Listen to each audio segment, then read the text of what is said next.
सभे मगहिया भाई बहन के भुलेटन काका के राम राम आथिन। मगहिया खबर में सुनथिन देश दुनिया के खबर। कोरोना के होयल फिर दोसर बेर वापसी। अपन देश में 24,942 मामला कल आए। आज सभ्य मुख्यमंत्री के साथे प्रधानमंत्री नरेंद्र मोदी करतन बातचीत। रेल मंत्री पीयूष गोयल कहलका कि रेलवे देश के संपत्ति है, एकरा निजीकरण न करल जाए।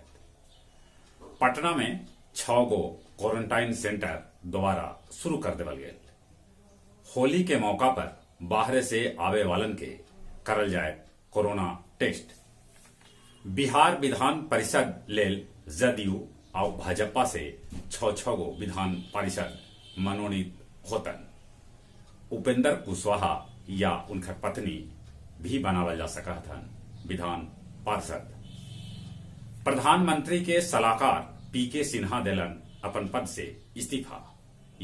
2019 में प्रधानमंत्री के सलाहकार नियुक्त होलन हल। बिहार के शिक्षा मंत्री विजय कुमार चौधरी कहलका है कि कोरोना काल के फीस निजी स्कूल के न लेवे के चाहिए। बिना परीक्षा देले पहला से 8वां तक के लइकन पास हो जातन। उस सभी के दोसर क्लास में प्रोन्नत कर देवल जाए। 4 दिन के बंदी के बाद आज खुलल बैंक। देश में करोड़पति के संख्या 4.12 लाख पहुंच गलक। इलाहाबाद सेंट्रल यूनिवर्सिटी के कुलपति संगीता श्रीवास्तव डीएम के साथे दोसर पदाधिकारी के चिट्ठी लिखल का है कि अजान डाला है उनकर नींद में खलल। मध्य प्रदेश विधानसभा के सत्र कोरोना के चलते अनिश्चित काल लेल बंद कर देवल गए। 15 दिन के अंदर दुनिया भर में कोरोना के 61 लाख से बेसी मरीज भेटैलन। यमन के हौती विद्रोही सऊदी में दागल बैलिस्टिक मिसाइल। नेपाल में राजनीतिक संकट के लेके नेपाली राष्ट्रपति विद्या भंडारी कैलन सामुदायिक बैठक के बहिष्कार। पाकिस्तान कोर्ट कहलका है कि इमरान सरकार देश चलावे में अक्षम है। गया जिला के डुमरिया थाना के कोकना मझरी जंगल में 4 गो नक्सली के ढेर कर देवल गए। उस सभे से 3 गो AK-47 और 1 गो ईशांस राइफल बरामद कैल। जिला स्कूल स्थित अध्यापक प्रशिक्षण महाविद्यालय में रेणु जी के रचना में शिक्षा के समावेश विषय पर प्रसिद्ध आलोचक डॉक्टर भारत यायावर के होयल एकल व्याख्यान।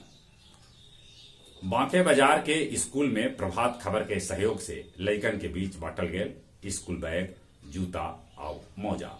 और अब कुछ खेल के समाचार।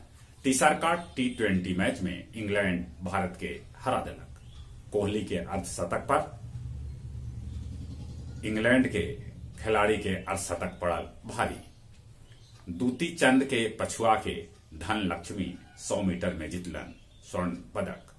ऑल इंग्लैंड बैडमिंटन आज से 20 बच्चर से भारत एकरा में खिताब न जीत पौलक है।